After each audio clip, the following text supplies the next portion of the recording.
Hello everyone. Honestly, I was not expecting this video to happen. Yesterday, YouTube took both of my channels down, and I was mentally prepared to lose them forever. It was a weird 24 hours I went through. I felt a bit sad things have ended so abruptly, and I felt anxious as if there was a hole in my soul I couldn't replenish. 9 years of work, 9 years of content, mainly of me learning throughout the process and making more and more unhinged videos every single time. YouTube is a thing I'll be certainly coming back to when I'm on my deathbed. It is a creative outlet I really don't want to lose. It's a beautiful community that gives so much back to me every time I upload. I really enjoy scrolling through the comments under my videos, replying, hearting them when I'm bored. My channel is definitely something personal, it's like a child. It baffles me how easy it can be killed by AI misjudgment, and how difficult it is to prove your innocence, because you're algorithmically guilty by default. I am making this video to commemorate the team effort that brought this channel back to life. I've never seen the tech community so united. My voice has finally been heard. The fight from 2023 when I almost got terminated and I wasn't heard really made me believe I'm not recovering the channel. And thankfully I was proven wrong. However, while we want to fight, this is a systematic issue. What you saw happen to my channel live is a rule rather than an exception. Everyone at any point can get banned without a chance to appeal. Had I not been this popular, I would not be able to recover this channel. There is no chance, no shot whatsoever. Had the Twitter algorithm betrayed me, I would not be talking to you right now. This is a Russian roulette where the revolver is completely loaded and it's only a question of time when you get shot, especially when you're a smaller creator. The problem is I'm not the only one, but we together are alone against the AI system. It's hard for me to say, but we still are at the mercy of AI. We can't do anything about this on a scale, even when we all unite. I'm not the first to get falsely terminated, and I'm not the last to get falsely terminated either. Far too many people were terminated. Whenever the platform allows AI to ruin people's lives, it's the point of no return. I'm telling you, YouTube is not sustainable. Do not drop out to pursue this career. Do not make this your main source of income. It's completely unstable and at any point in time you can get your lifeline cut. Diversify your income streams. Don't just focus on YouTube. It's the biggest mistake a teenager can make. Content creation is a side hustle at best. And thankfully my wise parents saved my life because I genuinely thought about making YouTube my full-time job and they talked me out of it. I want to dedicate this video to everyone who supported me. Every single person that left a comment, that spread the word. I've seen all of you in my Discord, I've seen you on Twitter, I've seen you guys on Telegram. I'm not much different than you, except I have a little bit more experience in this field and I happen to make videos about it. It's very humbling to see how many people gathered around me and made my voice heard by other creators. I want to specifically thank creators that came out and helped me as well. You guys probably know most of them, so they need no introduction. Some ordinary gamers. I wish it was clickbait. I really wish this wasn't a reality. But a channel known as Enderman, who basically is a educational channel about, computer malware. Now, this channel got completely shut down. This page isn't available. Sorry about that. Try searching for something else. Moist Critical. This Patient Zero was a YouTuber named Enderman, who is a tech channel. The reason being, my secondary channel has been terminated off of YouTube, as you can see. If we look at what Enderman has provided here, the reason for the termination here is this linked channel, which is a Japanese channel that is in no way actually associated with Enderman at all. It feels like it's a big ol' boo-boo here from the AI moderation tools. Michael MJD. Bringus.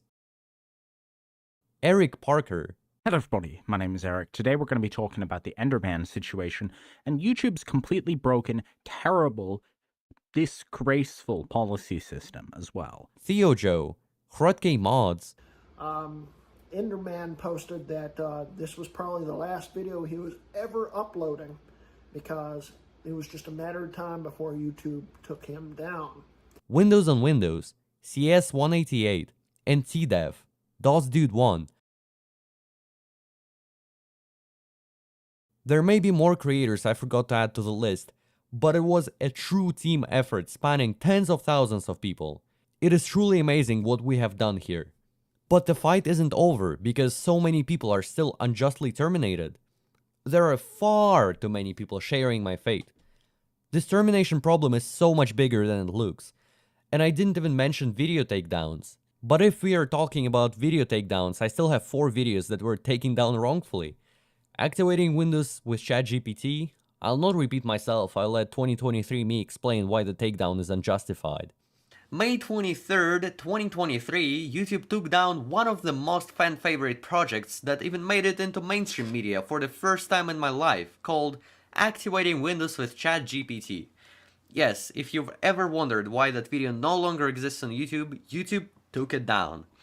Content that shows viewers how to gain unauthorized free access to audio content, audio-visual content, full video games, software, or streaming services that normally require payment is not allowed. So my video depicts a Windows 95 key generation algorithm that I feed to ChatGPT in order to generate a valid Windows 95 key.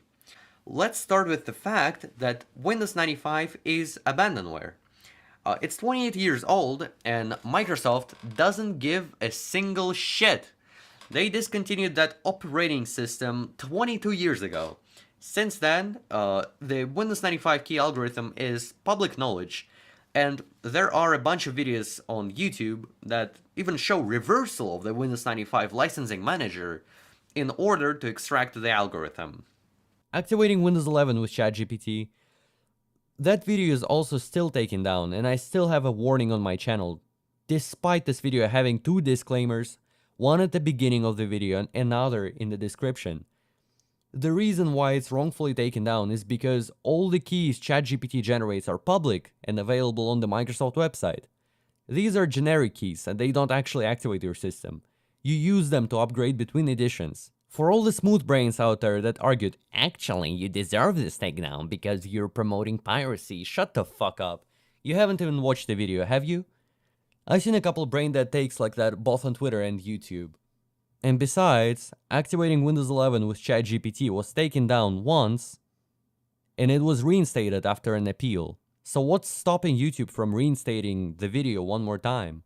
Don'tUseDownload.com is another video that's been taken down for so long. It's a video where I show you should not trust a website called Download.com, because there are malicious advertisements and bad software.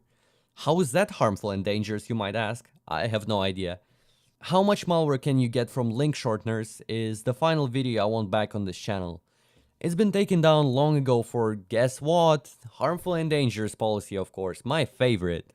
It's a video where I browse YouTube and click random links. I get the virtual machine infected with malware because shortened links are often used to serve malware. And I guess I'm not allowed to show how bad the situation is with that.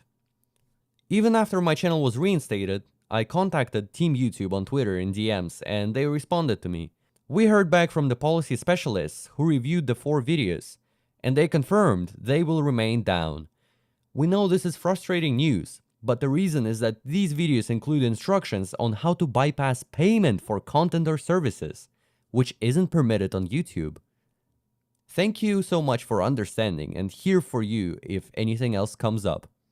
Now, I really don't understand how the Don'tUseDownload.com video violates this policy, and I think it's just a generic copy-paste I received again. So nothing has changed. The only correct way to do YouTube nowadays is to scale and decentralize your work. What I mean by this is that you're supposed to create a ton of channels, regularly producing content, earning you semi-passive income.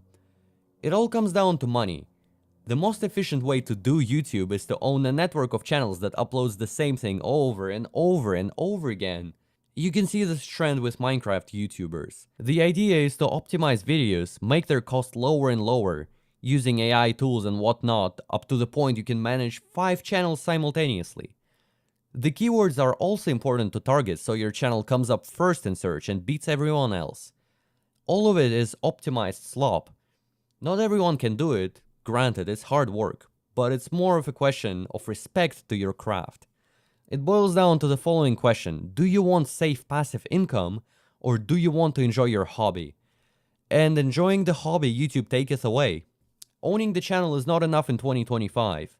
You need to own a media empire, a multi-channel network that transcends the usual definition of being a YouTube creator. This is the only way towards sustenance. You could say it's the Mr. Beast formula. While smaller creators will continue getting treated like shit. Get up, baby, it's 2025. It's the age of AI and the age of creators being the product, not just the viewers. But let me tell you what, your fame is temporary, but what you've actually contributed to the society matters the most.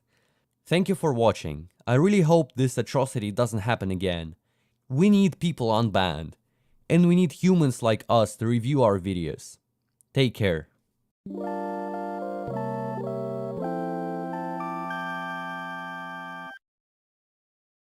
Hello everyone. Today is November 3rd, 2025. It feels great to still be able to talk to you, but this might be my final video on YouTube. The reason being, my secondary channel has been terminated off of YouTube, as you can see, and obviously I can't do nothing about this. We're going to submit the appeal together and see how far it gets us now. The reason for this happening is AI. It wrongfully concluded my channel was associated with a channel that was terminated for 3 copyright strikes. As you can see, there are a bunch of hieroglyphs, I think it's kanji, and somehow it associated my secondary channel with some Japanese guy, which I clearly don't have an association with. I don't freaking know what channel that is. And I had no idea such drastic measures like channel termination were allowed to be processed by AI and AI only. And therefore, I want to say my final goodbye to my gorgeous community. Because I'm assuming the worst case scenario, just like in 2023. My channel gets terminated, and almost no one bats an eye. I couldn't break through a manufactured echo chamber back in 2023 when my channel was on the verge of being terminated for 3 false community strikes. Almost no one helped me back then. It wasn't made popular. The big problem was there was no exposure. My fellow tech colleagues just didn't see my cries for help, probably. What makes this time different? So it's really unfortunate we have to end on such a sad note and so abruptly. I really just lost all hope at this point. I had a couple huge projects in mind, but it seems like they won't be fulfilled thanks to the age of AI we're living in. So here I am making an appeal, and I'm just asking for a manual review here.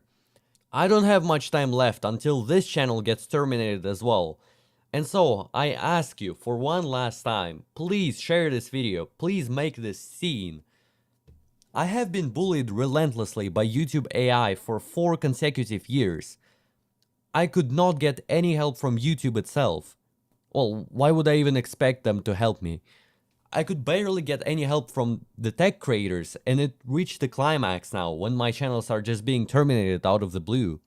So I really ask you, please help. This is an SOS. This is a Hail Mary. I don't have a chance against this system that targets creators. If you're a YouTube creator watching this video, remember, when I get terminated, you will be the next in line. This is how it works. This has already been proven true with the recent tech community scandal with Windows LTSC setups being flagged as harmful and dangerous. This occurred to me in 2023, but no one listened. And while everyone else gets their videos unblocked, it's not permanent. The AI will flag the videos again and again and again. This happened to me before. There is no chance for us to always generate enough backlash against the AI judge. What else can I say? Thank you for watching. This has been a fun ride. Back in 2016, when I made my first video, I never expected to gain so many new subscribers, or to meet so many excellent people. It really is a shame I'm being targeted by YouTube. You can find me on Twitter, Odyssey, my website is enderman.ch. I have a Discord server as well for supporters. I don't know if I mentioned everything, but shame. Shame. Shame on YouTube. Please let me be heard. I want this system to stop punishing me for nothing. I'm so tired of this. Change the world. My final message. Goodbye.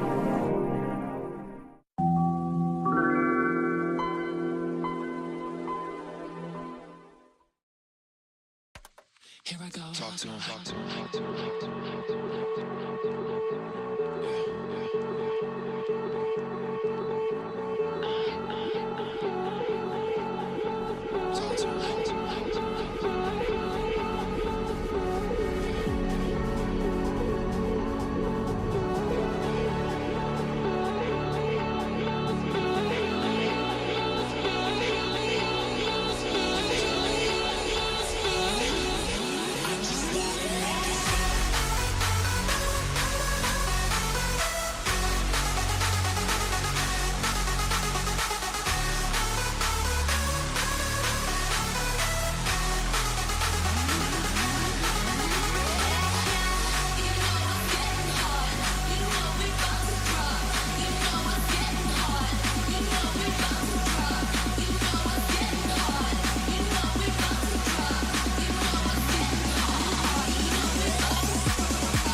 Hello everybody, I'm back again with another fake CAPTCHA, my guilty pleasure.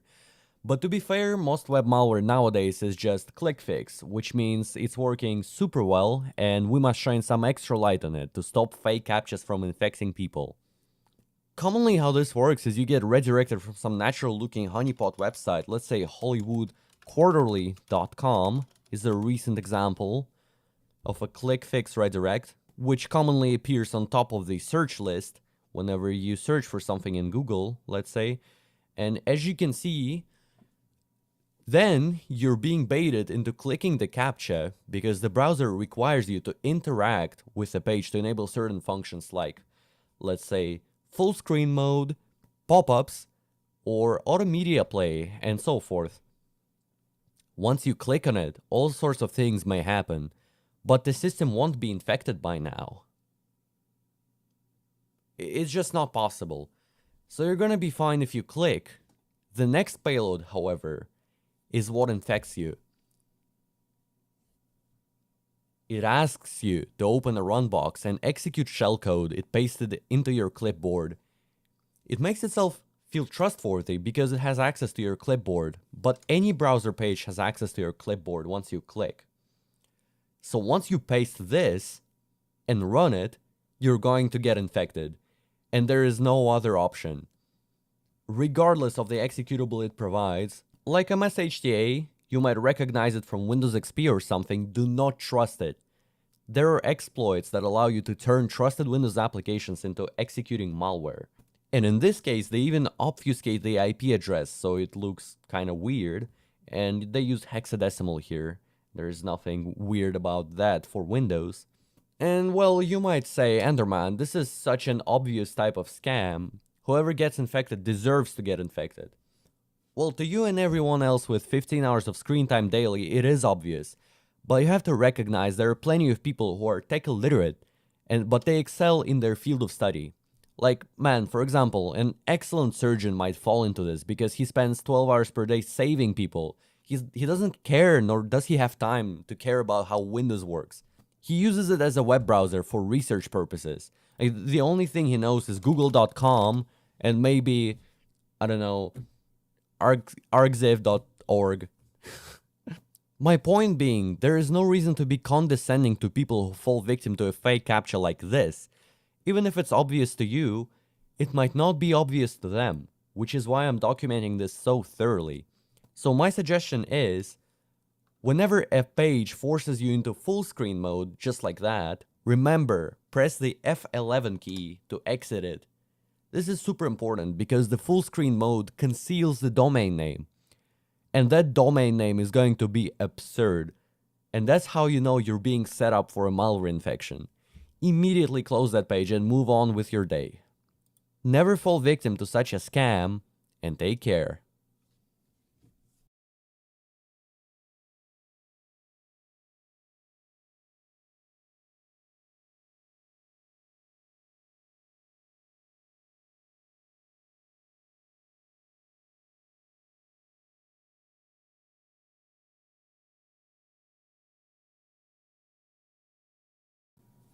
As we all know, Windows XP can be activated via a telephone call, and seemingly this was the last version providing a phone activation option, because the internet wasn't as commonplace back then as it is now. Nowadays, Windows connects to the internet, deposits your personal data, and activates automatically. However, only select few know it's actually still possible to activate Windows via a telephone call. In fact, this option was never removed, and it even has practical use cases. In this video, I'll activate Windows 11 via a phone call.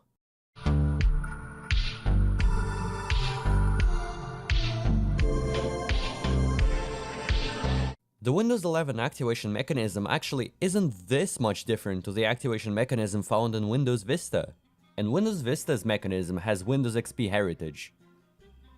For example, Windows XP had two types of keys, Retail and OEM. Since Windows Vista, all product keys have been unified into one single type.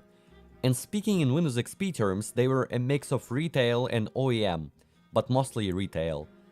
However, they introduced editions and channels. The edition is an SKU, for example Home, Starter, Ultimate, and so forth, and the channel is a key type. So in practice, we came back to where we started, except they added editions, and the cryptographic algorithm was improved twice, from Bing 2002 to the PKey 2005 and the PKey 2009 combo. They added a software licensing service, aka SLS, which was then renamed to Software Protection Service, aka SPP, in Windows 7, and it remained to this very day. There were other little changes, but the idea remained the same since the Windows Vista days. The only extra addition in newer versions is the Client License Service, aka Clip SVC, which handles the Microsoft Store DRM. And since you can purchase Windows in Microsoft Store, it's considered to be an app there, that service overrides the classic SPP for online activation. SPP handles all the offline methods like KMS activation, pre-activation, or telephone activation. Windows activation really is a complete mess. What does it all even matter though? Not all types of keys, which are called channels now, can be activated via phone call, and not all clients support phone activation. There are only a couple types of product keys in Windows. Retail, meaning the product key was purchased from a retailer or Microsoft Store. Multiple activation key, basically a retail key arranged for multiple devices at once by a business. Generic volume key, meaning the key supplied by Microsoft, is publicly available and widely supported by SPP. Customer-specific volume key, which is the product key of the KMS server. OEM certificate of authority. Now imagine a laptop with a Windows license label attached to it at the bottom asking you for a key. You basically got a free license that you can use anywhere. It was sort of a cheat code, unlike the OEM system locked pre-installation key, since that channel is embedded into the device's firmware, specifically the MSDM ACPI table if you're interested, and you can't transfer it anywhere. Since Windows 10, the OEM Certificate of Authority channel was replaced with OEM non-system locked pre-installation, and OEM system locked pre-installation was replaced with OEM digital marker. Not entirely though, because you can still encounter the system locked pre-installation channel on Windows Server. It's sophisticated, but the channels you cannot activate through a phone call can be found inside phoneactivate.exe. Yes, that's a real executable in your local System32 folder, responsible for phone activation. Did Kojima write this? There's another option, which is to run slui.exe, aka Software Licensing UI, with a parameter 4. But it's just going to launch phoneactivate.exe anyway.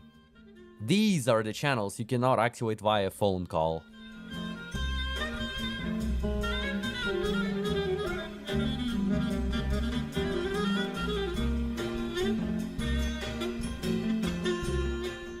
Now, the SPP service itself on the client can be configured to disable phone activation too. The configuration is stored in xrm-ms files, which are stored under System32 SPP tokens. On Windows Vista, the SPP folder is called Licensing, but everything else is the same. PHN files control phone activation eligibility per channel.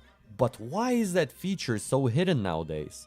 The only reason we don't see it anymore is because the moment you connect to the internet, online activation is triggered, and all the keys you put in prior get activated automatically. Actually, online activation is triggered every logon, every successful network connection, and every 1440 minutes. The solution to that problem is to block the following domains with your firewall as of October 2025, or to install a product key with SLMG RIPK only after you log on and connect. You get the point. I don't want to make a video too long just because of all these edge cases. Anyway, this might change in the future, so the ultimate bulletproof solution is to disallow Windows from connecting to the internet at all prior to activation.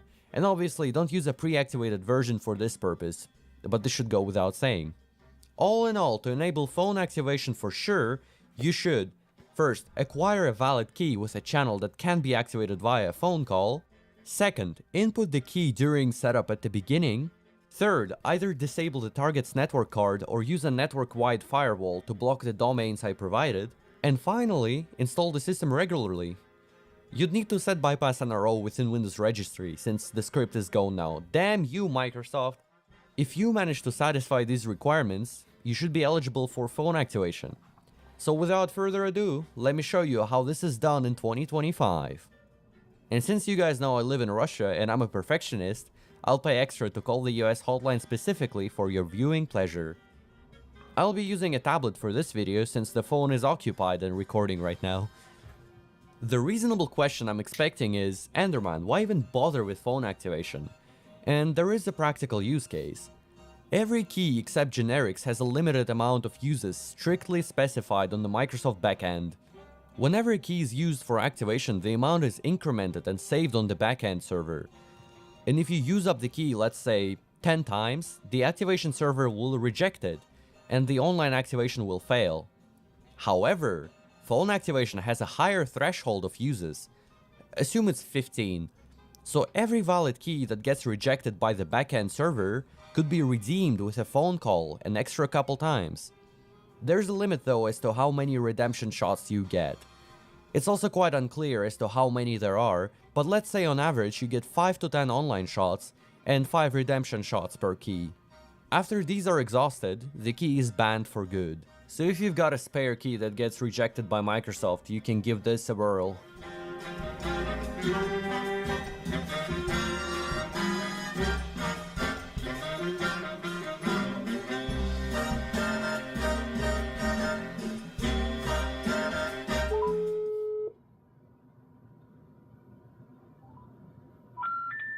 Your call cannot be completed as dialed. As you can see, the US hotline did not work. Could this possibly be because I'm dialing from a Russian number? Your call cannot be completed as dialed. The number you have dialed is not in use. Both Australian hotlines failed me too. So the next one I called was British.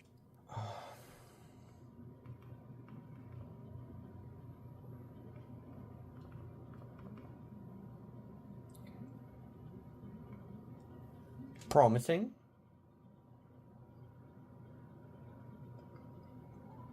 Calling the Microsoft Product Activation Service. Oh my To god. help us improve the quality of our products, services, and training, this call may be recorded or monitored, and information collected on this call may be accessed by Microsoft affiliates, subsidiaries, and service providers internationally. To consent to recording or monitoring of this call, press 1.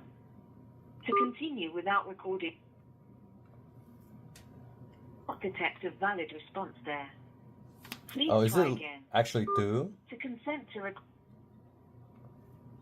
you. Yeah. This call will not be recorded or monitored. For security purposes, I need you to repeat the following phrase. 529. 529. Okay, let me fast forward to the end of my first call. 57936. Is that right? Yes.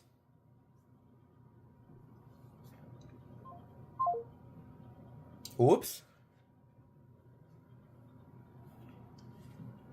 Did I run out of balance? Possibly. No, that's what happened. Crap. Let's retry that. I need to deposit twice the amount. As you can see, the international calls burn through the balance really fast. So I didn't have enough time to go through my installation ID on the phone.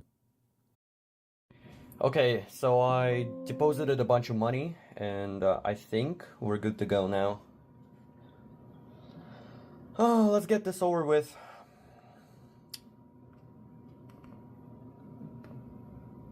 Alright.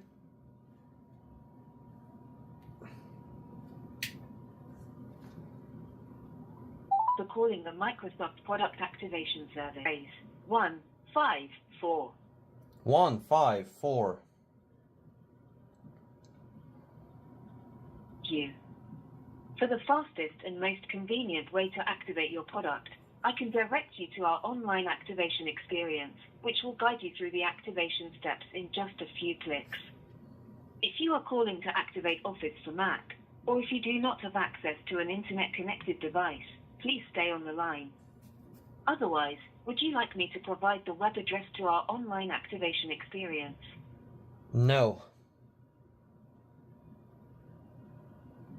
No problem. Let's try something different. Are you calling for help with remote desktop licenses, need help with activation, or something else? I need to activate Windows via a phone call. Help with activation. Before we start the activation process, are you at your computer with the activation window open? Yes. Thanks. In order to activate your product, I'll need to confirm your installation ID. This is the number that should appear in 6 or 7-digit groups on your activation window. Do you have this number up on your screen? Yes. Correct. Please let me know when you are ready to start speaking the installation ID. I'm ready to begin. Okay, please read aloud the first group of digits, speaking one digit at a time. 2906733.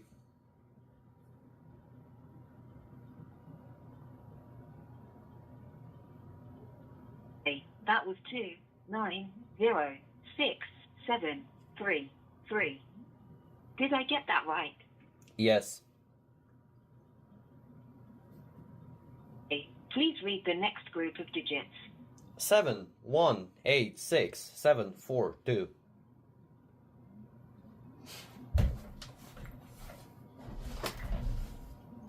That's 7186742. Did I get that right? Yes. Please read the third group of digits. 32279796.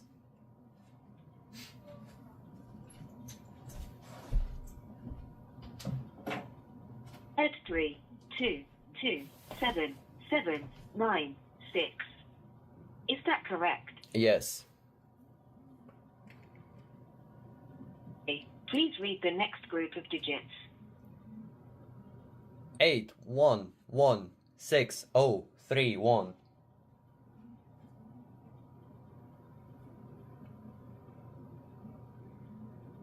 At 811631. Is that right? Yes. Okay, please read the fifth group of digits. 2970432.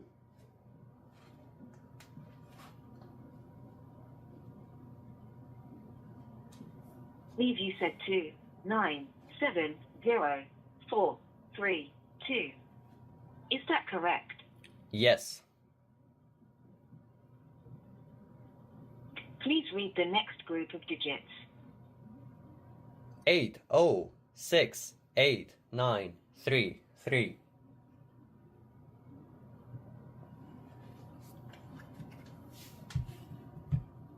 Leave you said 8068933.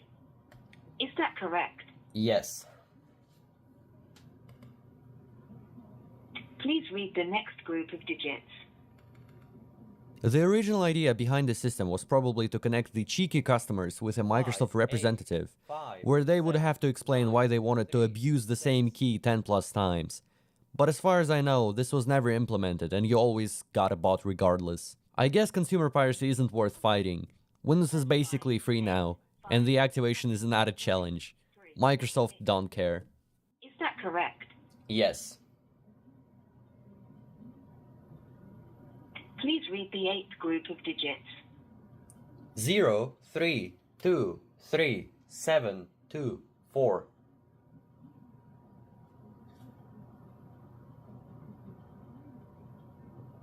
Okay, that was 0323724. Did I get that right? Yes. Please read the ninth group of digits. 5380005.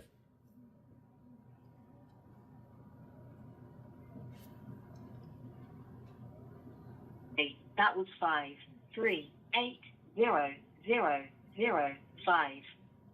Did I get that right? Yes.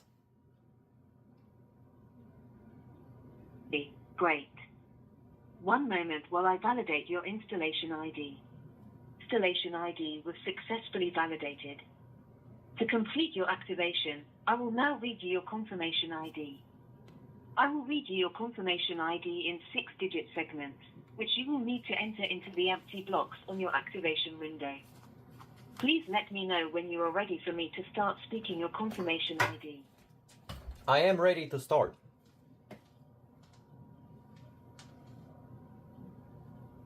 A. In block A, please enter 0, 9, 5, 4, 9, 5, Again, that was 0, 9, 5, 4, 9, 5. Please say next after you have entered those in block A. Next. Or I can repeat that block again if you need. Next. Enter 1, 3, 7, 9, 8, 5. Into block D. Again, that was 1, 3, 7, 9, 8, 5. Say next when you are finished. Next.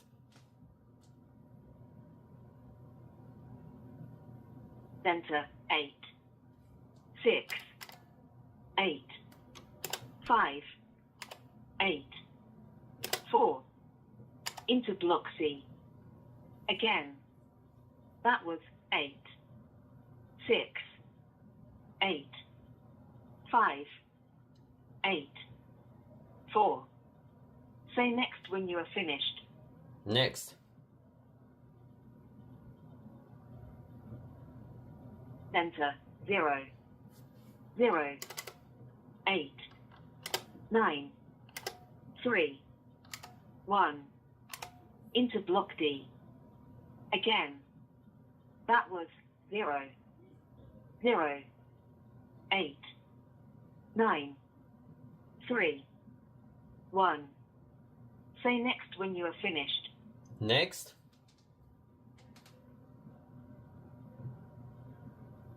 Enter 2, 1, 0, 0, 5, 2. Into block E. Again, that was 2, 1, 0, 0, 5, 2. Say next when you are finished. Next.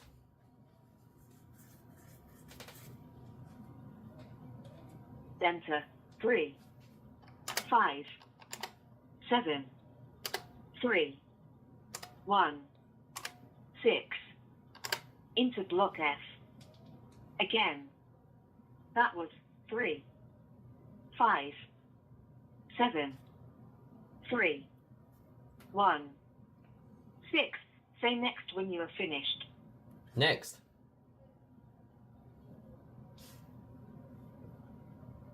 Enter 3, 4, 4, 8, 9, 5. Into block G. Again, that was 3, 4, 4, 8, 9, 5. Say next when you are finished. Next.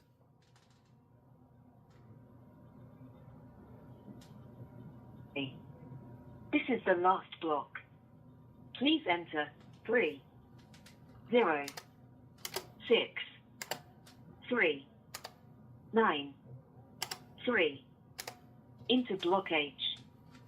Again, that was 3, 0, 6, 3, 9, 3. Say done when you are finished. That's it.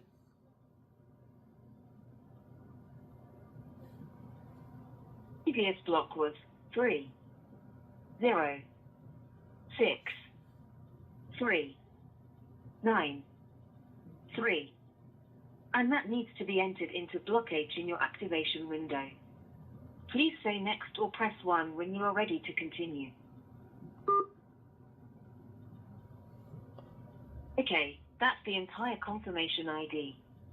You should now have all the blocks on your screen filled. Before proceeding, please take a moment to write that entire confirmation ID down. It can be reused in the future should you ever need it.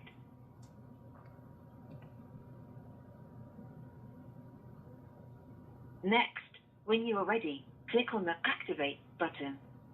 If no error message appears, then your product has been successfully activated. I'll give you some time and check back with you.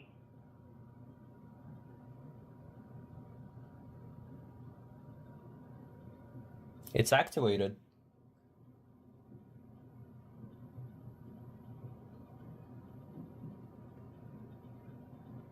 Okay, if you still need a minute, just say more time. Otherwise, were you able to complete your activation successfully?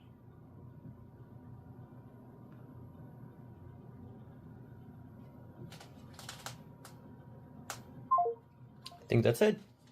We've succeeded. Excellent. Very nice.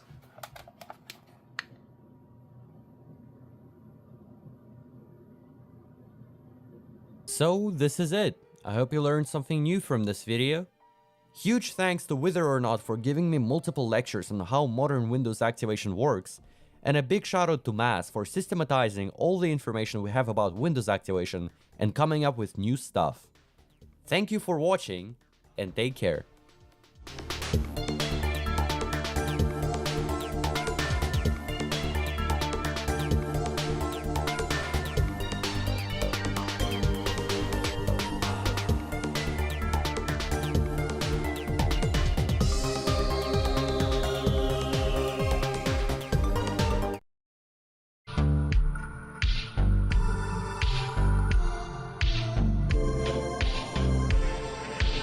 Five and a half years ago, I made a joke video about Windows 10 reaching its end of life, and a new Windows version with an all-new NT11 kernel replacing it forever. In 2020, it was an April Fool's video. Back in the day, Microsoft said countless times Windows 10 will be the last ever version of Windows to be released. I might have been wrong about the all-new NT11 kernel, but I certainly predicted this day would come. As I'm talking, it's 3 days before Windows 10 reaches its official end of support date. It is the late evening of October 11th, 2025. I'm certainly mesmerized by the flow of time, particularly its velocity, and I wanted this video to be sort of a tombstone to an era we've lived. It's a milestone some of us hadn't reached, be it because of COVID, be it because of wars around the globe, any other reason. It's the decade in which we left our basic freedoms. Consumer rights. Hey everybody, how's it going? Hope you're having a lovely day because I'm about to ruin it. Welcome to today's episode of How You're Getting Fucked. I'm your host, Louis Rossman. Uncensored and unregulated internet. Artistic dignity has been stolen from us. The 10 years Windows 10 has lived for brought monumental changes to how we live, how we interact, and even how much we love and hate. My experience with that was so positive, I started to just engage with her all the time. All right, we're building this PC. Smith ditched social media and Google searches and replaced it all with AI. Back in 2015, I didn't even make videos. I mean, I was trying to upload videos about cheeky geometry-secret ways, but I wasn't Enderman. And I wasn't even Ender's Show. I was in 5th grade.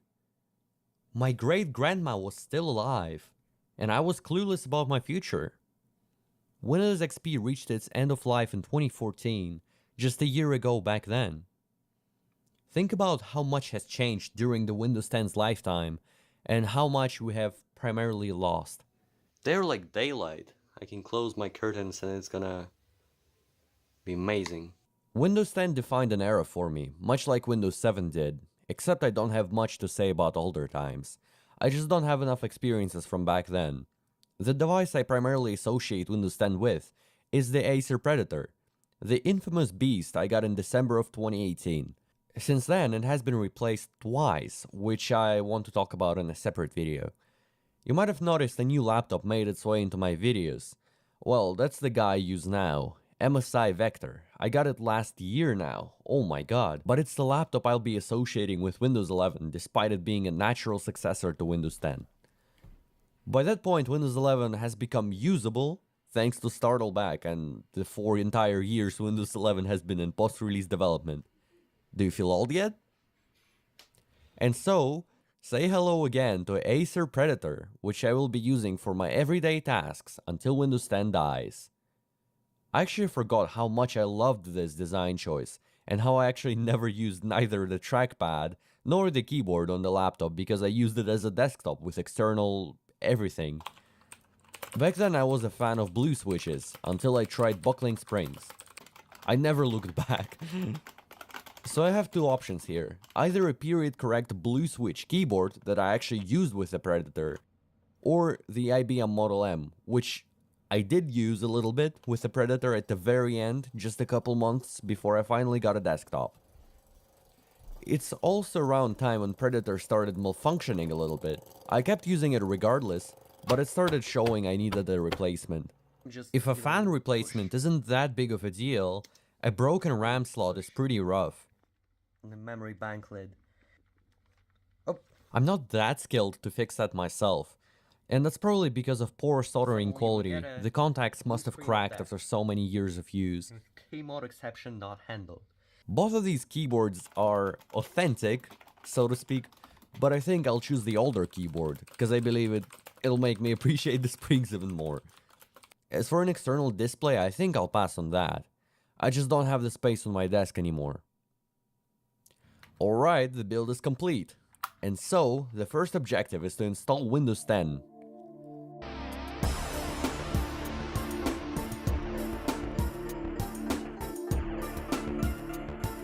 Oh wait, it's already installed. Holy cow, that's actually the old install from I don't know when. I did reinstall a couple times, but it's the Windows 10 that I actually used before switching to the desktop. I didn't wipe the drive. That's awesome. That makes it even better. Let's see what I have to work with. The desktop is broken, so I did pull out the second drive. I've always had the system data separation on a physical level. The drive is probably in my desktop computer right now. The reason it's broken is because I store desktop items on the data drive, and the shortcuts you see are from the shared desktop. Those I try to eliminate when possible. I don't know why, probably OCD. There's a lot of legacy stuff like WireGuard, which was completely blocked in Russia per protocol in like 2023. 22H2 build, which does make sense. I kept using the laptop in the university until 2024, and when it felt like an eternity to do basic tasks like opening an IDE, I decided to finally upgrade. And when it was ultimately put on a shelf, I decided to disassemble the laptop and disconnect the display in order to capture the video from the graphics card directly.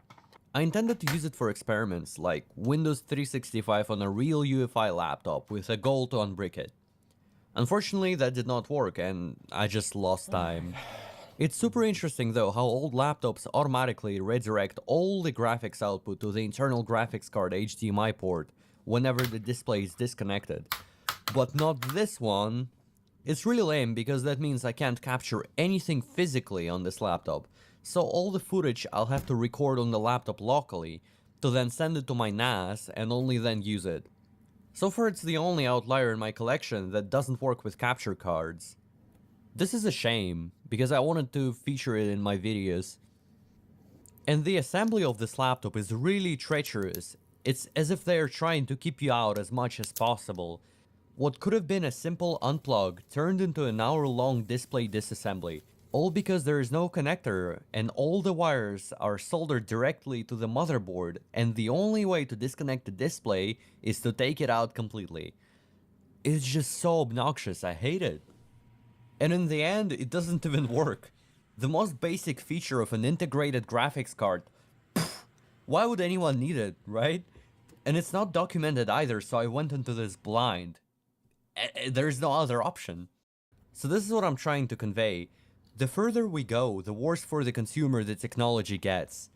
I wouldn't be able to rant like this during the Windows 7 end-of-life video because that Acer laptop worked swimmingly, and it's very repairable, although a little poorly designed from the inside, to be fair. There was no ill intent there, unlike here, is what I'm trying to say. Anyways, the first day is coming to an end, and I'll try upgrading Windows 10 to its latest release using Windows Update. Maybe upgrade the apps as well, bring it up to speed basically. And generally prepare for the Monday, since I'm employed and I'm a student, unfortunately. It's probably going to spill over to the Sunday, but it's fine because I have this weekend sorted out. Such a challenge gets exponentially harder the older you are. Once I have kids, I bet you guys won't see an upload from me in like a year. It's just how it is, unfortunately. In the end, I stayed a little bit more and tried to make a dent in the upgrade process. It was the perfect opportunity because the weather was complete garbage, and it's not even funny. It was a heavy rain with obliterating wind. I successfully waited out the storm of Windows 10 updates being downloaded to that laptop and went to bed. The following day I spent installing IDEs, messengers, VPNs, editing configs, and just chilling. I did watch some YouTube, which went fantastic. Overall, the laptop was rather usable, albeit laggy at times.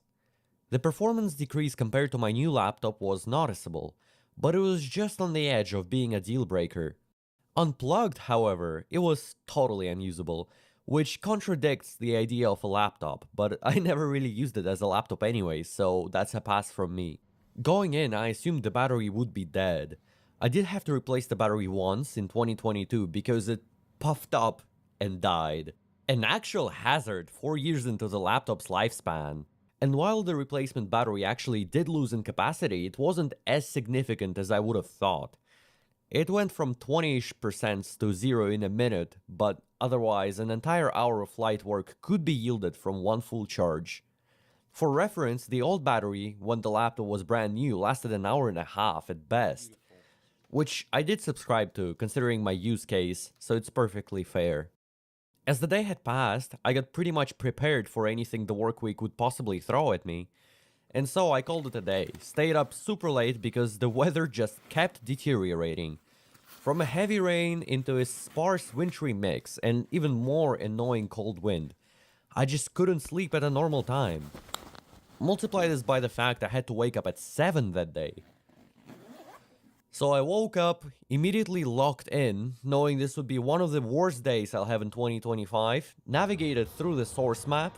Notice how putrid the weather is. It couldn't get any worse for driving. Hop on the lecture, time to be productive. Guess what happened? I connect the laptop and there's no power coming in.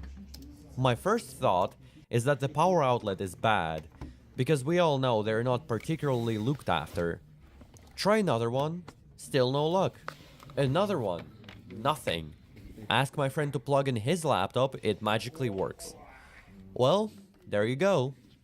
There are two options, either the power brick is dead, or the power connector contact's cracked, which as we all know is rather normal for Acer laptops. I tried wiggling it around, connecting it from all the angles, and I got nothing. It doesn't work. Well, shit. I guess I have to use the battery now, and I have 2 lectures in a row. It's not gonna have enough power for 3 hours of writing things down and browsing the internet. The stupidest part is that it worked perfectly at 2 AM at home, then I pack it up, bring it here at 8 AM, and it doesn't work all of a sudden. What kind of luck is that? Should I just buy a lottery ticket? Still, it was unclear whether the contacts cracked, or the brick died, or maybe I was super lucky even, and both of these happened simultaneously. Anyways, luckily there weren't any urgent tasks on my jobs, because this knife into my back I did not expect at all. And the lectures were just filler content anyway, so there's that. When I got back home, I had to test the theory.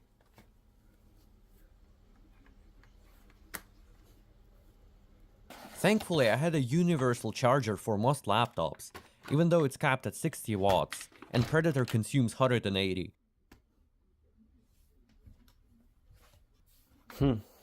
Super interesting.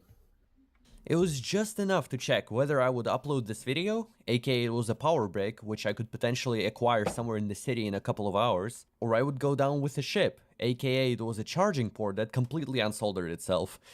Luckily it started charging and I didn't even care about the charger's position. The contacts were fine, so all I had to do was to source out a power brick ASAP, which I did in 40 minutes, and that's because I had to drive for it. The first laptop parts supplier I called happily announced they have an original 180 watt Acer replacement brick. You know, literally hit a jackpot there. All in all, the Monday I spent replacing the power brick, working, and attending online classes. I also had a little bit of time to test game performance on the Predator after so many years, and the results weren't shocking. This laptop is history now. CS2 on medium settings ran at 40 FPS with occasional freezes, and it was unplayable. I think it's worth noting that I was recording while doing these tests as well. Forget the usual metrics, it's an Enderman video. It's a stress test primarily because I would almost always record my games, and because I couldn't connect my capture card. So it's pretty normal, it's all good. HP rafters, rafters, rafters, rafters, rafters. First round! А хотя бы одного с ножа забрал, уже хорошо, я доволен. Как крыша на крыше. Он перезаряжает. Отлично. Все, лаз школьничек где-то остался. На улице никого не было, когда я там был. Угу. Hollow Knight ran pretty good on default settings and it was very playable, but the game is obviously older than the laptop, so it makes sense. I would try playing Silksong on it, but I'm not that great yet. I wanna beat Hollow Knight first.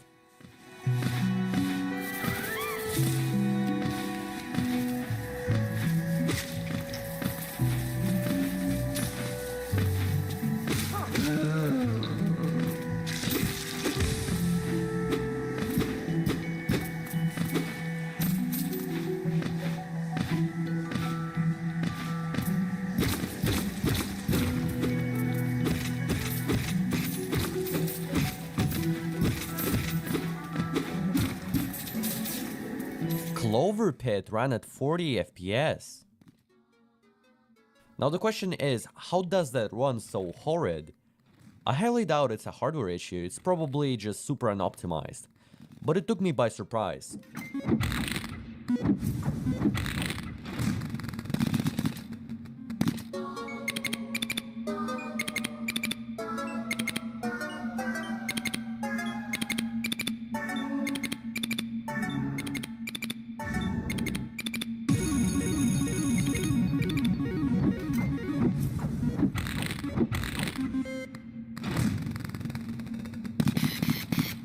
And just so you know, I burst out laughing after this spin, because you can't make this up. I wouldn't pass the deadline anyway, so it's fine.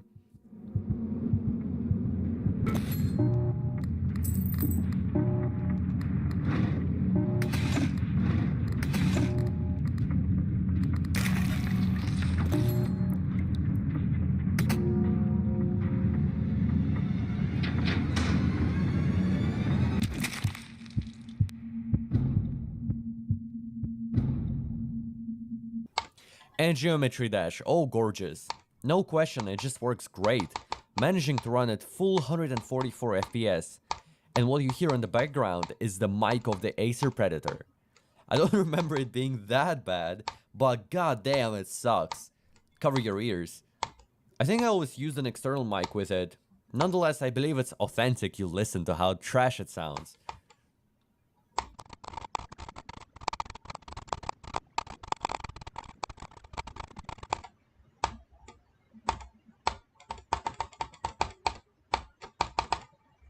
I'm not even kidding, it took me one attempt. What the hell, dude?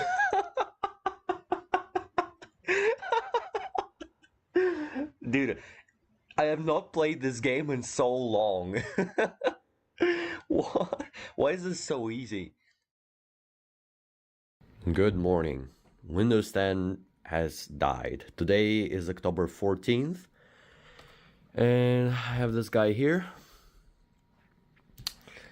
Well, I didn't make my bed yet, but it doesn't really matter.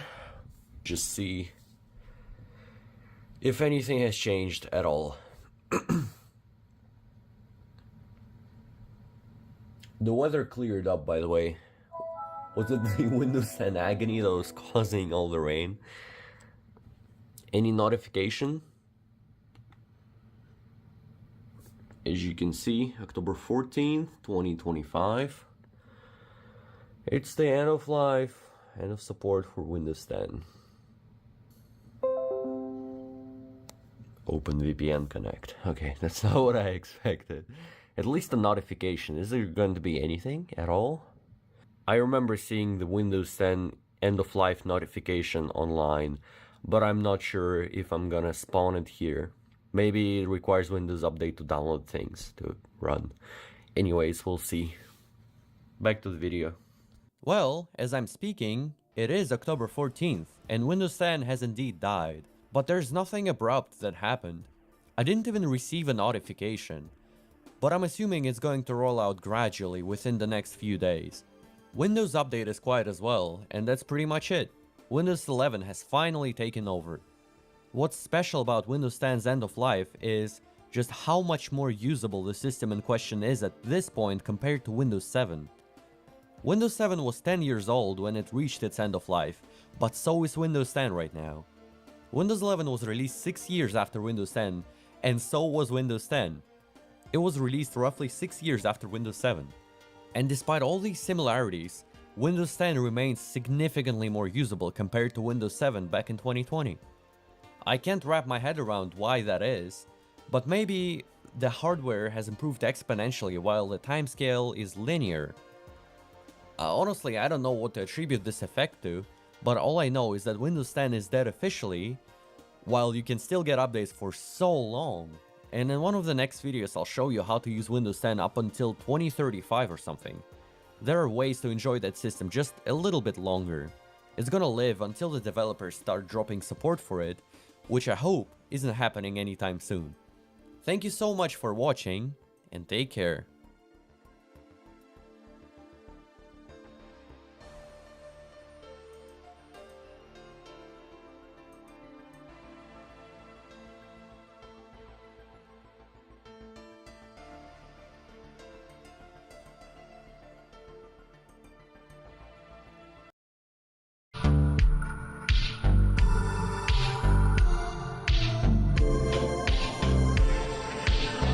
Hello everyone, in this video I will present to you another fake CAPTCHA. I know I've made like 5 videos on this topic in the past week, but I'm sorry, I really like fake CAPTCHAs. The views on these videos are absolutely horrible and you guys seem to be bored by them. But hear me out, I have a visionary mindset.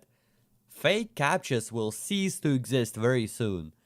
Right now is a unique, once-in-a-lifetime opportunity for us to gather up together, enjoy the absolute abundance of fake CAPTCHAs, and document all of them before they're gone. Mark my words, many years down the line you will be nostalgic about this exact type of malware, but where are you going to turn to once all of this beautiful stuff is gone? This is how I think. I truly believe way back in the day people were super annoyed and bored by the fake anti-malware. It was out there in every corner of the internet. But look at you now, who's yearning for a new fake anti-malware family to drop? This is how malware always has been, it's just another page of the book. This will be the last fake CAPTCHA video I ever make. I promise. But I want you to visit this video 5 years from now in 2030 and tell me if I was right. It is the most clever and crafty malware out there so far. The evolution from fake anti-malware to PUPs, to browser notification scams, to now fake CAPTCHAs, it's honestly beautiful to witness. So if you're watching in 2030 and beyond, please tell me in the comments if I made the right call to preserve all these CAPTCHAs, which are right now considered boring and mainstream. Of course, if I'm still out there alive and well. But anyways, the final CAPTCHA I want to cover is the fake Google one, which fetches your IP address, looks exactly like the original, and adapts to the platform. In the background, I have an anti-detect dashboard running. It's a tool to create instances of browsers with fake fingerprints. Using that tool, I'll show you how the site adapts its malicious shellcode to infect the recipient.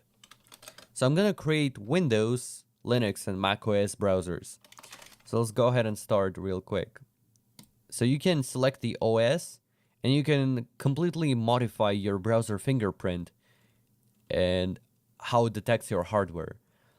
This dashboard contains plenty of upsells, but you know, it's quite obvious because anti-detect dashboards are frequently and actually mostly used for botting.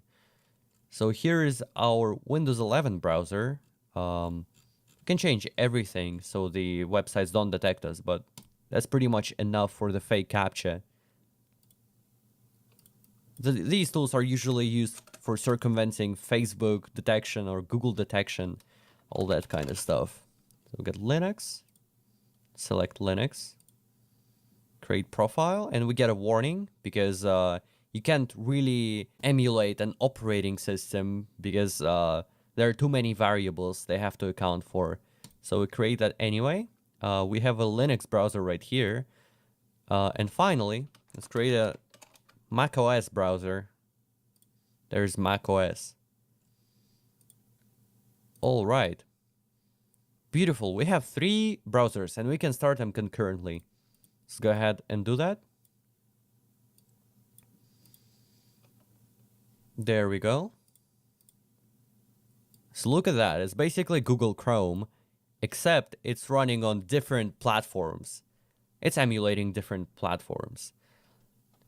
So here's the thing. We're gonna enter the fake CAPTCHA website on these 3 browsers and see what happens. Okay, so we're pretty much ready to go. We have macOS on the left, Linux in the center, and Windows on the right. So let's go ahead and run that CAPTCHA at the same time on every browser. We're gonna paste the URL in every address bar, hit enter, and there we go. We have 3 CAPTCHAs running in different browsers on different platforms. I'm gonna zoom in real quick. So this is how this page looks. This network is blocked due to unaddressed abuse complaints about malicious behavior. This page checks to see if it's really a human sending the requests and not a robot coming from this network. It exposes your IP address. So that's interesting. I've never seen that before in a fake CAPTCHA. And got a timestamp, which is valid and actual, except it's in UTC. Then the URL we're supposedly trying to access, which I can probably access from macOS. It doesn't exist, sure. Oh wait, that's the whole URL. Oh, it doesn't exist anyway. It doesn't really matter. As long as you press on the CAPTCHA, you get shellcode to execute. So let me just bring up the notepad real quick. We're gonna paste every command we get into here. So let's start from macOS. Verification failed. Oh, who would have known? Please follow the instructions below. Press Command plus space to open Spotlight. Type terminal and press return. Copy the command below. So they give you an option to copy that, but you can also press the button, which is obviously the easiest way and what most people will do. So they're asking you to open terminal on macOS. And let's see what the command is. And the command is quite obviously not G-Drive verify.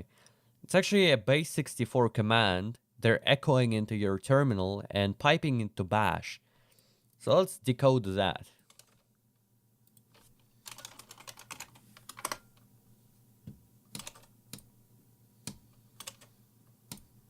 This is the equivalent in normal encoding. curl-s, aka download this file right here, Roberto6135, no-hub bash, and that's how it starts. So you're actually downloading an executable onto your Mac and running it. Obviously, that's how it works every single time, except it's different for every platform. That's what it shows us for macOS. Let's hop onto Linux and see what happens. I'm not a robot. Please verify me. Verification failed. What a shame. G-Drive verify. Copy command. What does it give us now? Whoa. That is interesting. IWR. I'm not sure there is such a command on Linux. There is a comment, security validation pending, ref ID, reference ID, something. That's a comment. We can ignore that. Is there an IWR command on Linux? Editor, aka me, please edit that in. And it basically, that means invoke web request. It downloads something from wetnova.best. That's the Linux side of things. Let's see what Windows has to offer.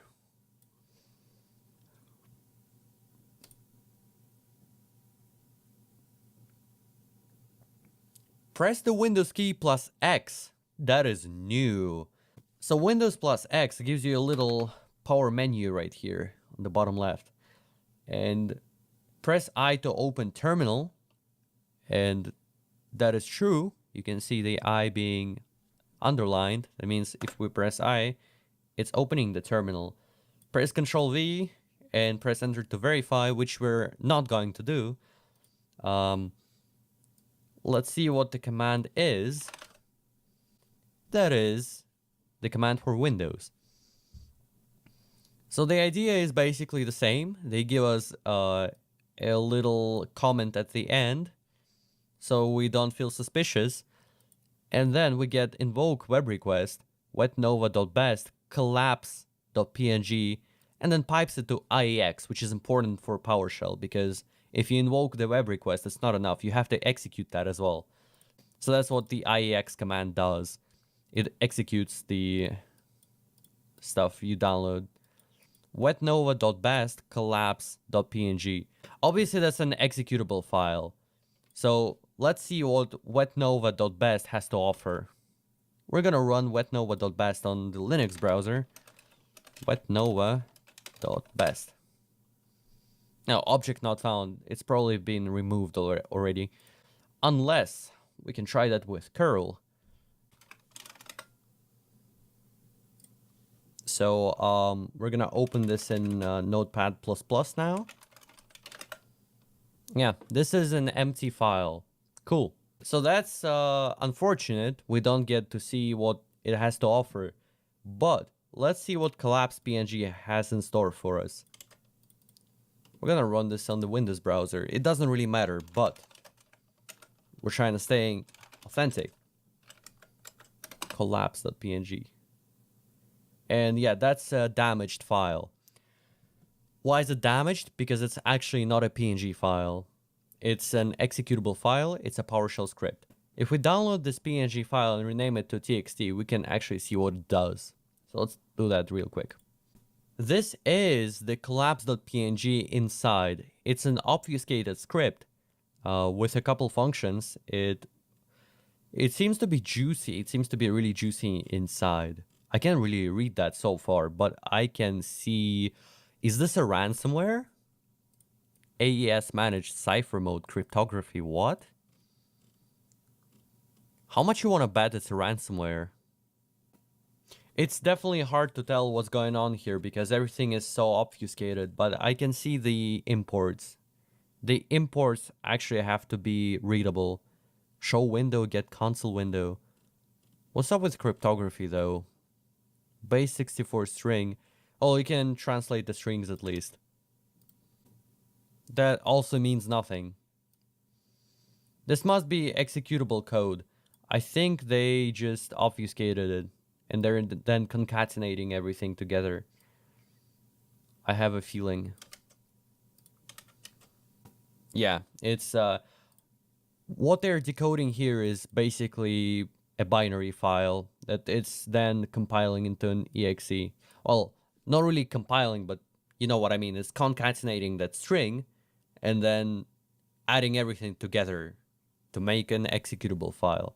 So the executable file is in here because, and the length of it is 2 megabytes, at least in base 64. And the ratio of base 64 is, I think, 4/3 or something like that. This is what you're running being on Mac OS. It's being piped to bash. Let's see what this is. Roberto 6135. Yeah, I don't think we're gonna see anything coming from that IP address anytime soon. So apparently that does not work. But the idea still stands. There is a CAPTCHA for every platform, and you can't get away from it. You will get scammed, even if you're on macOS, even if you're on Linux. There is a separate command for every platform that will get you baited. So there it is. Thank you for watching. This is the last video on fake CAPTCHAs that I will make. And be careful out there. Never fall victim to this type of scam, and take care.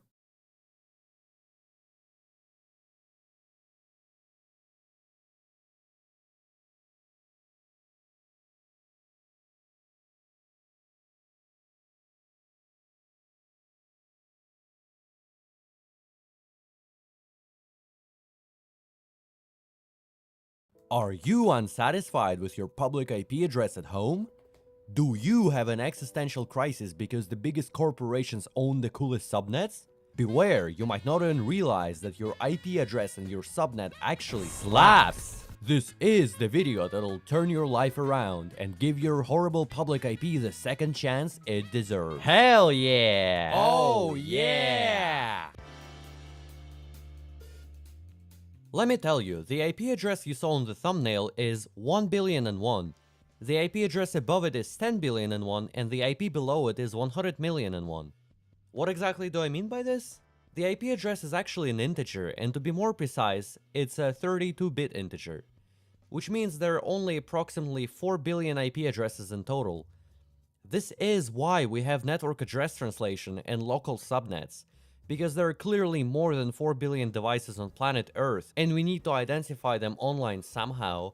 This is also why you can theoretically express the IP address as a number, and moreover, you can also write all of them down sequentially, and you can count to 4 billion and something and essentially list every single IP address out there. The dots are there for convenience sake only.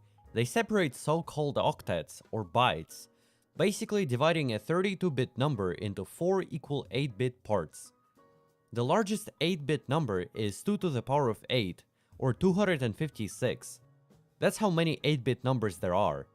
If we include 0, the maximum number will become 255. This is why the IP address octets cannot be larger than 255. In reality, it's always translated to an integer, which means we can always access the IP addresses by supplying their integer values. This works in browsers, in consoles, and everything else. That means the Cloudflare Quad 1 IP sucks, because in reality it's 16,843,009. This sucks. It does look better in hexadecimal, because every 2 hexadecimal characters represent a byte, and the octets are bytes. Who counts in hexadecimal though? Humans use the decimal system, so the most beautiful IP address by definition are 1 followed by many zeros in decimal. Unfortunately, that will always result in a subnet, because the last 8 bits will always be 0 in that case. So we'll take the first IP from that subnet and consider it beautiful. There is a little contradiction in everything I said though. I wonder if you've noticed it. If there are only 4 billion IPv4 addresses, then how is one of them 10,000,001? If you've noticed that, congrats, you're a legend. Now the reasoning is simple. I'm a Windows guy. I make content about Windows. And Windows is a great operating system without any bugs whatsoever. What took place for that IP address to become 10 billion here is an integer overflow. That's right! I accidentally discovered that when working on a premise for this video, so I had to whip out a disassembler to see what's going on there. A quick analysis uncovered ping.exe calling the RTL IPv4 string to address W function. W means wide character. Yes, Windows loves UTF-16. So then I reverse engineered it and found where exactly the integer overflow occurs. I don't think it's significant, you can't exploit that. More interestingly though, I discovered that every octet is processed separately, enabling one of the most unholy addresses I've ever seen to get pinged. And you don't even need 4 octets to complete the IP address, unless the strict argument is set to true, which it isn't, ever. Which makes it even more disgusting. Besides, it's not just hexadecimal and decimal. The radix can be 8 too, and it's all C-like.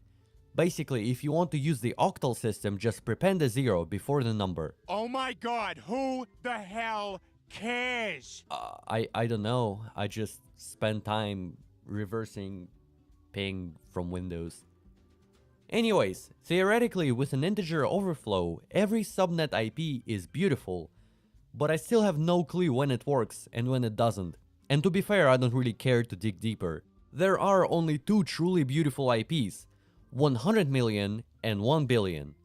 10 billion will only work with an integer overflow, and 10 million isn't enough to fill in the first high-order octet.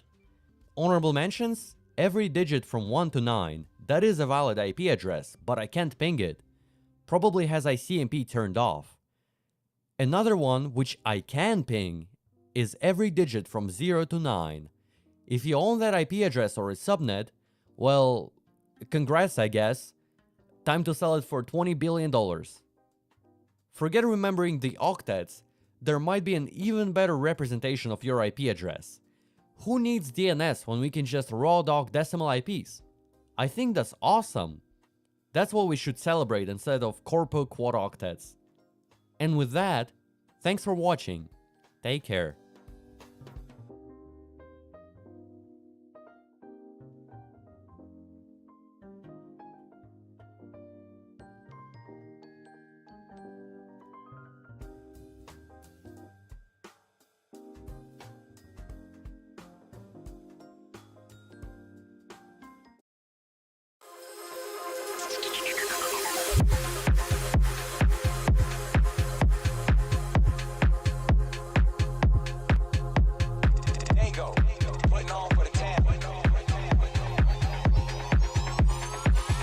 I just wanna lose control.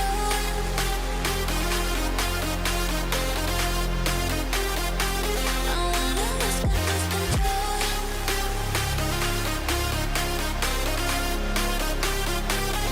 I just wanna lose control.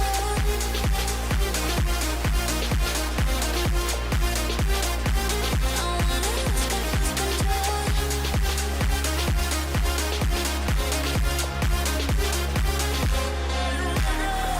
Like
parasite, suck it all out of your lungs.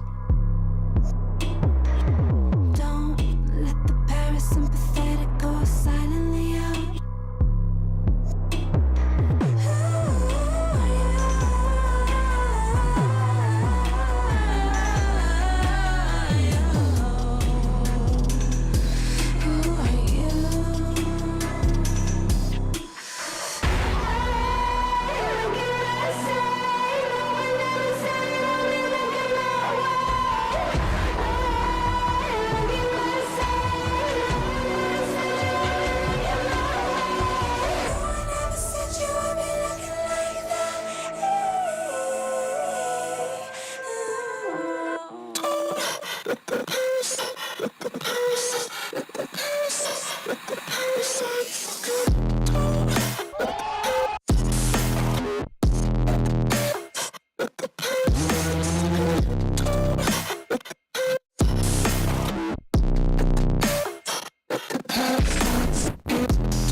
While the sinking anesthetic is hollowing out, falls, let the psychotomimetic whole shadow your light.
When their silence is loud and the demons are ground, will you drown it out, or will you hear your voice against the silent night? What's it take to feel alive? We won't bend, we won't break. We're sick of death and being betrayed. One world that you made, you see it all, we're not afraid.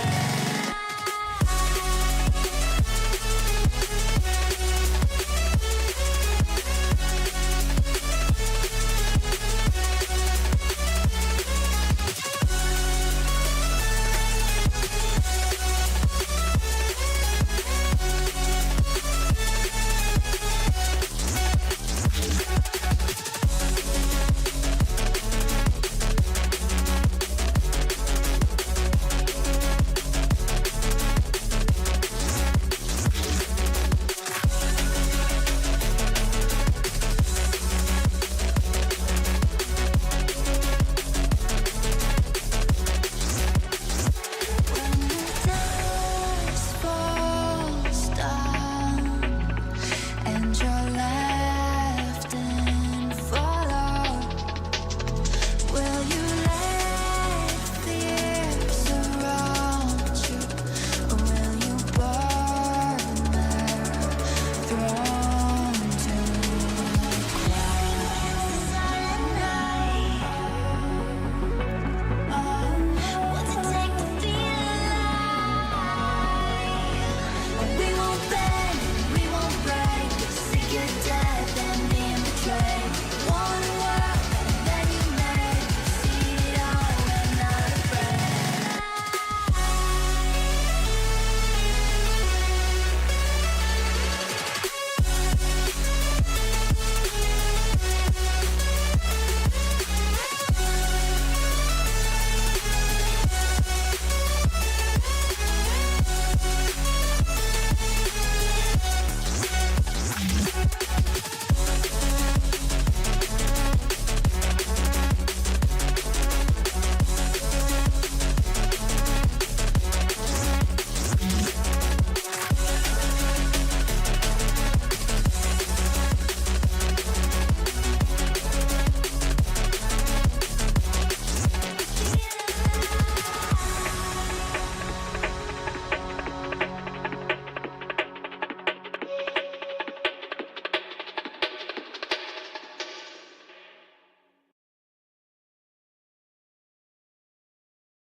Hello everyone, in this video we're gonna do a fake CAPTCHA extravaganza.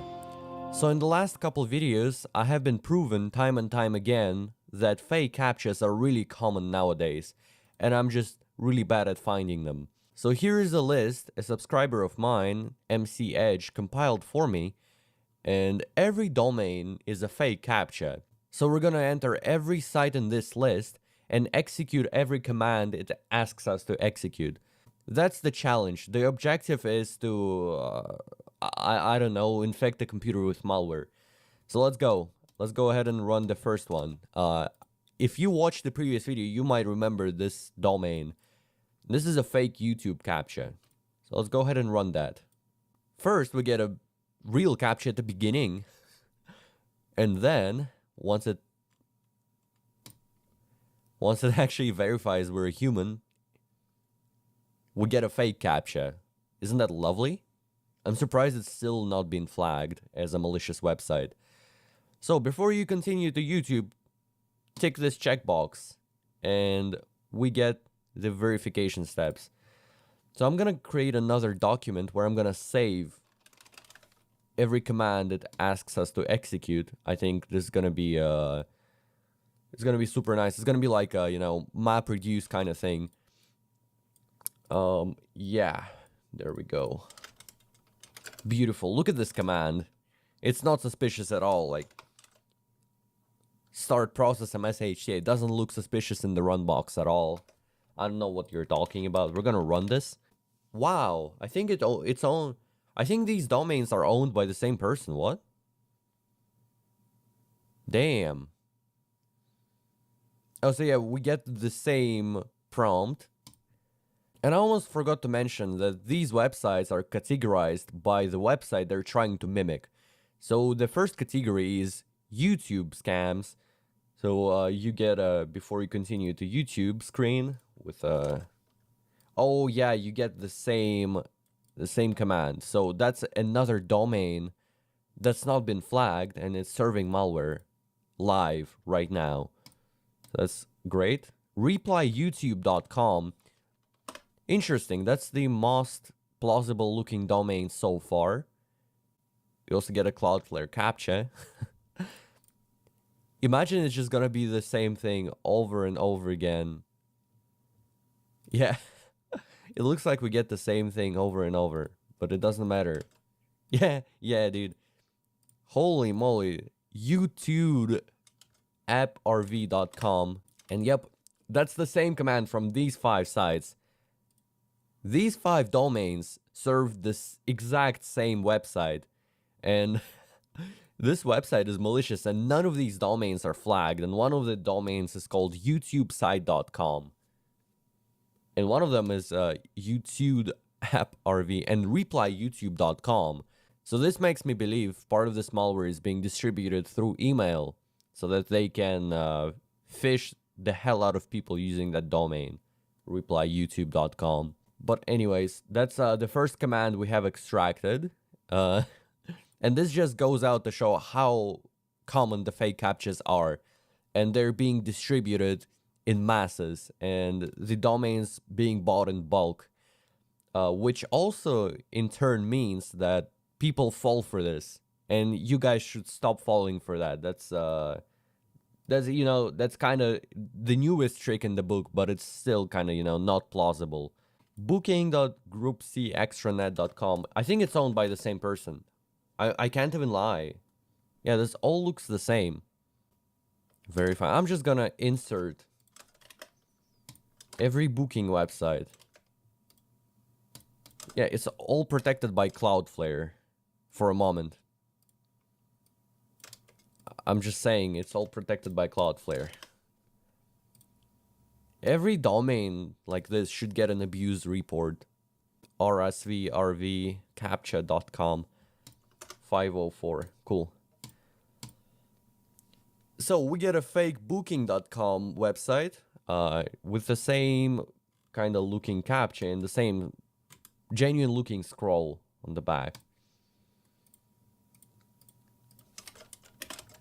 So it's absolutely the same. Although there's one difference I'm noticing, that last time it was bookvrff.com. Now it's dmnbkv.com. Let's check out bookvrff, how it's doing.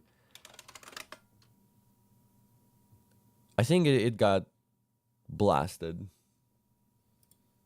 It's still giving us the service unavailable treatment in the browser, but it's gonna download something if we run it through PowerShell. The domain names for phishing websites like that are being, I think they're being hand selected, and the domains for the droppers are being randomly generated. So we get 3 booking.com fake CAPTCHAs, we get 5 YouTube fake CAPTCHAs, and one of the booking.com domains doesn't serve us anything, gives us an error 504. Alright, moving on swiftly to the Cloudflare CAPTCHA, the fake Cloudflare CAPTCHA. This is the one I reviewed yesterday. And verify you're human by completing the action below. Absolutely. Abso-freaking-lutely.